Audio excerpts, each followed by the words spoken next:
Hello, good morning, students. Welcome in today's class through online teaching. In today's class, we will start the poem Christabel. This poem is written by Samuel Taylor Coleridge. In previous class, we have already discussed some important facts related to Samuel Taylor Coleridge's life, and we also discussed central theme of the poem. This poem is a long narrative poem.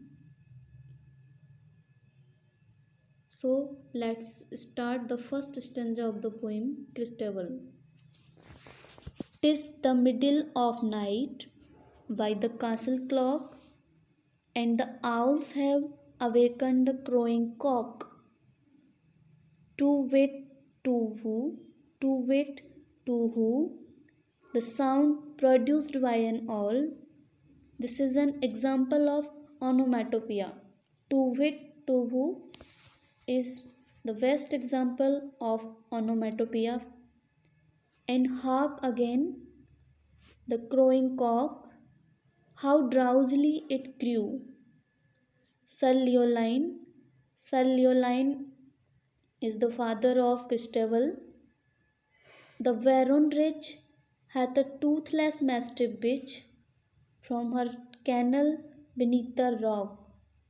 She maketh answer to the clock, 4 for the quarters, and 12 for the hour. Ever and aye, by shine and shower.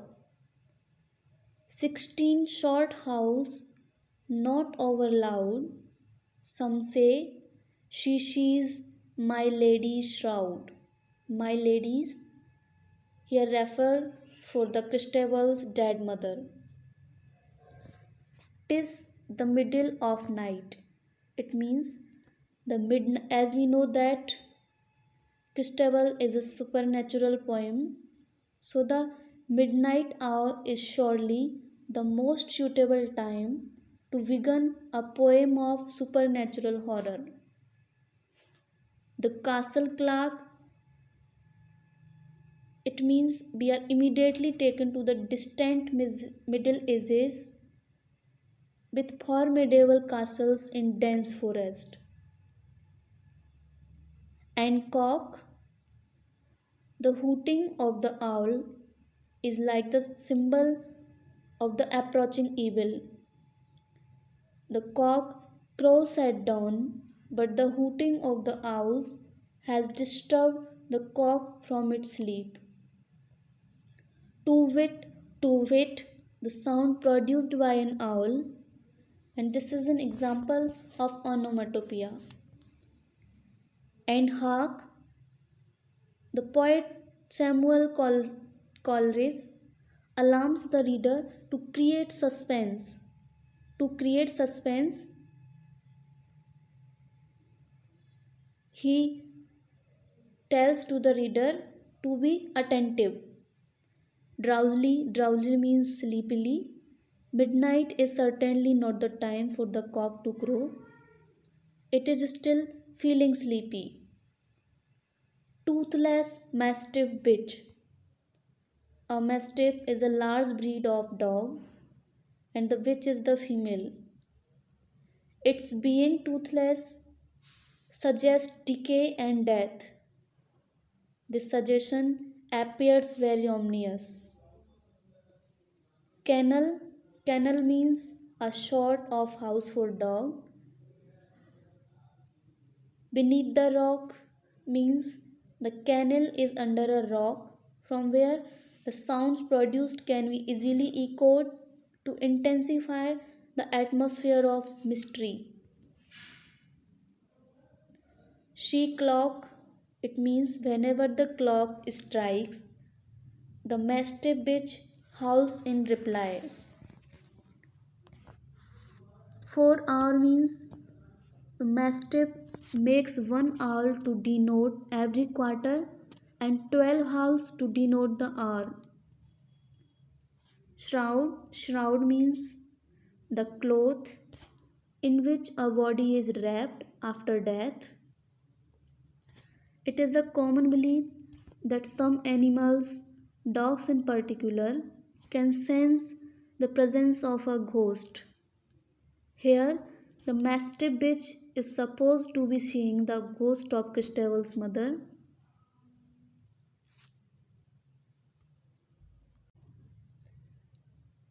In these lines, Samuel Taylor Coleridge creates suspense.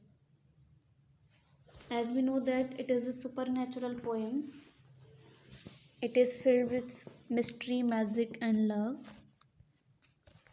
So, the poet is telling the story of an innocent girl in descriptive manner. He tells us a story of an innocent girl whose name is Christabel. She is visited by a witch whose name is Geraldine in the shape of a beautiful lady. In these opening lines,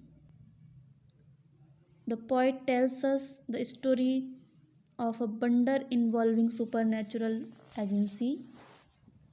The opening lines provide the setting of the story.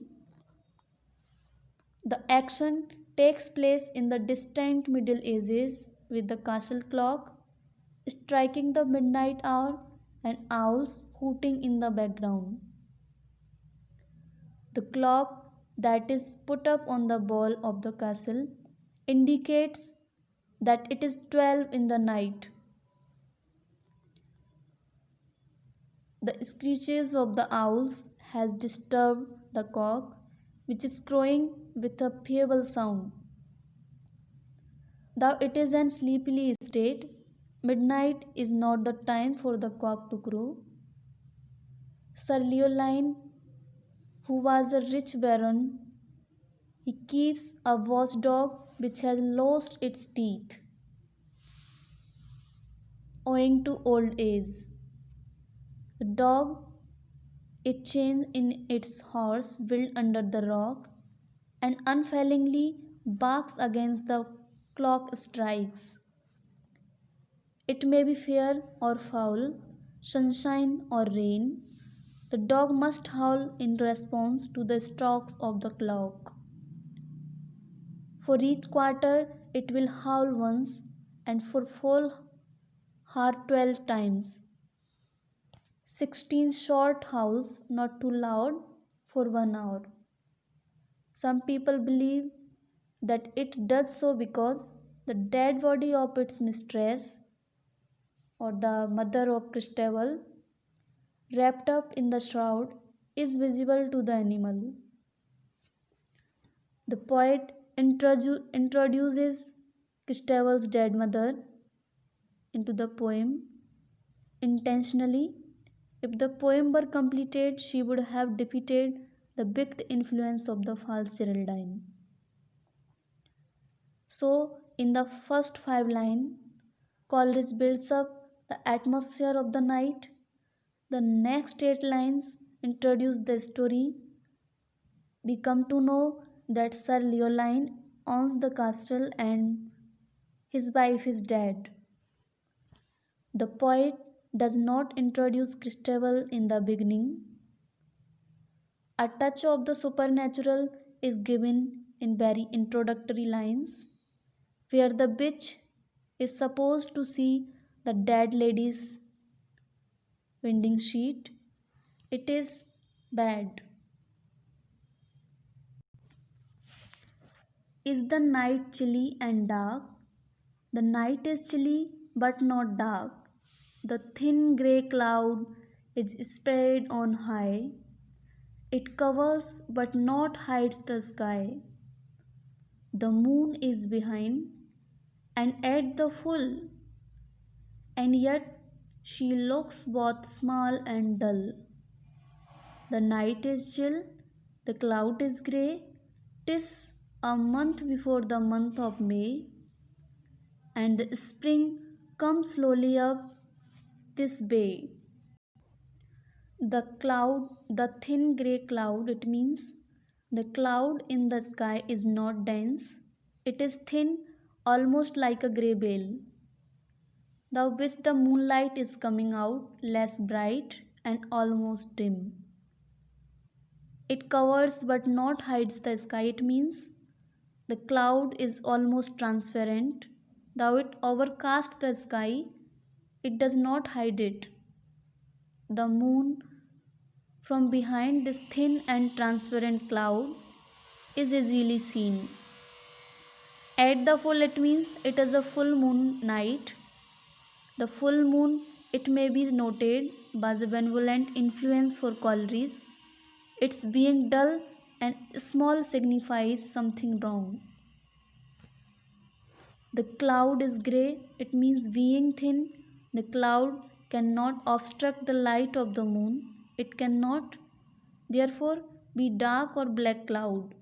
Because of the light of the moon shining through it, it looks grey.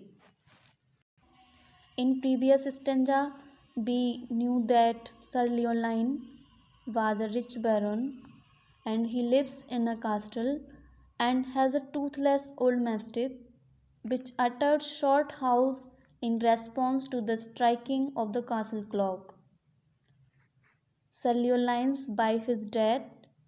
It is midnight. Sir Leoline has a young beautiful daughter who is betrothed to a young knight living quite far away from Sir Leoline's castle.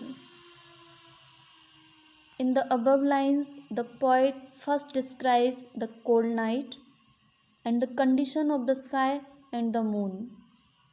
Then he tells us about Christabel going out of the castle at midnight. The first 9 lines contribute to the atmosphere of the first stanza. It is month of April. Moon is seen behind a thin and grey cloud. Light is dim and faint. As it is month of April, so spring is about to come. But it is approaching very slowly. In the next 8 lines, the poet tells us about Christabel's going out at midnight. He says that on a cold night when the full moon was visible behind a thin cloud, Sir Leoline's daughter Christabel went at midnight into a nearby forest. So, Christabel is introduced in this line. Christabel was a beautiful and innocent lady. The poet calls her lovely Christabel, meaning a being capable of exciting a moral attachment. Her father loved her very much. Her mother was dead.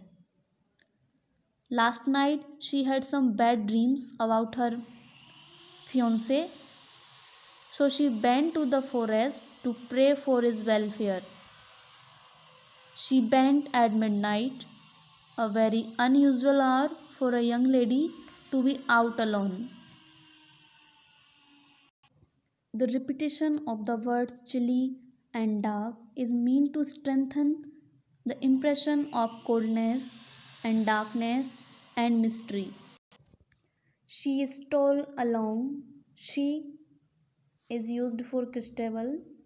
She stole along. She nothing spoke. The sighs she heaved were soft and low, and naught was green upon the oak, but moss and rarest mistletoe. She kneels beneath the hug oak tree, and in silence prayeth she. The lady sprang up suddenly, the lovely lady Christabel. It mourned as near can be, but what it is she cannot tell. On the other side, it seems to be of the hug, broad-breasted old oak tree. Stole along, walked on quietly, nothing spoke. It means she did not speak anything aloud. Not means nothing. Mistletoe means an evergreen plant. sprang up suddenly, it means she was startled. As near can it means very near. Very near. She cannot tell means she did not know. Broad breasted, it means a tree with a wide trunk. A tree with a bright trunk. Where means naked. Christabel, who was daughter of Sir Leoline, her mother was dead, and she was alone. She dreamed a horrible dream. She dreamed of the young knight to whom she was engaged. She dreamed of his again and again, so she was full of fears. So she decided to go to the forest at midnight and pray to God for the welfare of her lord. Christabel bent silently. She heard low and gentle sighs, with the exceptions of mistletoes and lichens. There was no other sign of greenness on the oak tree. Under it she knelt and prayed. It was a very unusual hour for a young lady to be prayed out alone in a forest. The lovely Lady Christabel sprang up suddenly. She heard the sound of sighing coming from very near, but she was not definite about it. It appeared that it was coming from the other side of the big oak tree, which had its branches spreading in all directions. The night was very chilly. All the trees in the forest were dry, and the dull and cheerless sounds of the wind blowing through the trees. But the breeze was too weak to disturb the curls of hair falling on the cheeks of lovely Christabel. There was not sufficient breeze to move even one red leaf that was left hanging loosely on the topmost branch pointing upwards. So it could not be the sound of blowing of wind. She could not know what sound it was that she had heard and where it had come from. There she sees a damsel, bright, dressed in a silken robe of white, that shadowy in the moonlight shone, the neck that made that white robe mane. Her stately neck and arms were bare. Her is used for Geraldine. Her blue veined feet unsandaled were, and widely glittered here and there the gems entangled in her hair. I guess it was frightful there to see a lady so richly clad as she. Beautiful exceedingly, Mary Mother save me now, said Christabel, and who art thou? In previous stanza, we came to know that Christabel bent to an oak tree at midnight to pray for the welfare of her engaged knight. There she heard someone moaning. She suddenly heard sound of beeping, so she bent to the other side of the big oak tree and saw a beautiful shining lady with bright jewels in her hair. The presence of the bright lady in the forest and at midnight deepens the mystery. In these lines, the poet has given us a charming picture of the mysterious, beautiful lady whose name we later learned was Geraldine. Geraldine is suggestive witch. The beautiful maiden was dressed in white silk, which shone dimly in the moonlight. Her neck was of such whiteness that it made her white silken dress appear slightly gloomy and pale in contrast with it. Her majestic neck, her blue veined feet, and white arms were bare. She wore no sandals on her tender feet, whose blue veins shone through the white. She was barefooted. The gems tangled in her hair shone with a wild lustre. The poet himself supposes that it must have been frightened Christabel to find a lady so richly dressed and of such exceedingly beauty there at that hour of night.